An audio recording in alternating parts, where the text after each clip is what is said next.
Pandian store சீரியலில் இன்னைக்கு என்ன நடந்திருக்கு அப்படிங்கிறத பார்க்கலாம்.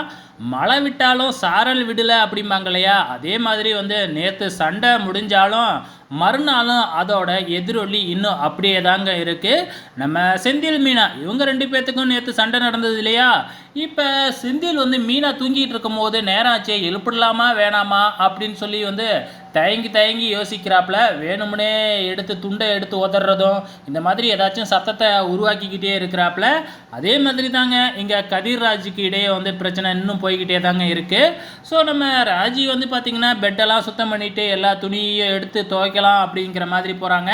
அங்கே வர்ற கதிர் எதுக்காக என் ட்ரெஸ் எல்லாம் எடுக்கிற அப்படிங்கிற மாதிரி கேட்கும் பொழுது, இல்லை என் ட்ரெஸ் எல்லாம் துவைக்க போகிறேன், கூடவே உங்கள் ட்ரெஸ்ஸையும் நான் சேர்த்து துவைச்சிட்றேன் அப்படிங்கிற மாதிரி கேட்குறாங்க.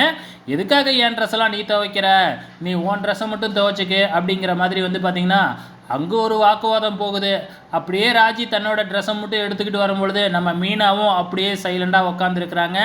இதெல்லாம் கவனிச்சிக்கிட்டு இருக்கிற சரவணன் நைஸாக போயிட்டு பார்த்திங்கன்னா தன்னோட அம்மா கிட்ட பார்த்திங்கன்னா எதுக்காக எல்லாம் இப்படி பண்ணிக்கிட்டு இருக்கீங்க, என் கல்யாணத்தை வச்சு பிரச்சனை பண்ணிக்கிட்டு இருக்கீங்க அப்படிங்கிற மாதிரி கேட்டுக்கிட்டு இருக்கும்பொழுதே அங்கே வர்ற மீனாவும் ராஜியும் சேர்ந்து நம்ம சரவணன்கிட்ட மன்னிப்பு கேட்குறாங்க.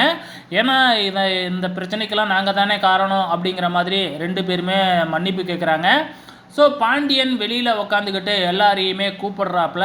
ஸோ நம்ம ப்ரொமோவில் பார்த்த மாதிரி எல்லாருமே வந்ததுக்கப்புறம் இன்னையிலேருந்து இன்றைக்கி தேதி என்ன, இன்னையிலேருந்து எண்ணி 50வது நாளில் சரவணனுக்கு கல்யாணம் பண்ணி வைக்க போகிறேன், அது வரைக்கும் நான் காலில் செருப்பே போட மாட்டேன் அப்படின்னு சபதத்தை போடுறாப்புல நம்ம பாண்டியன். இதெல்லாம் பார்த்து எல்லாருக்குமே அதிர்ச்சியாக இருக்குது. மீனாவுக்கு சிரிப்பு தாங்க முடியல.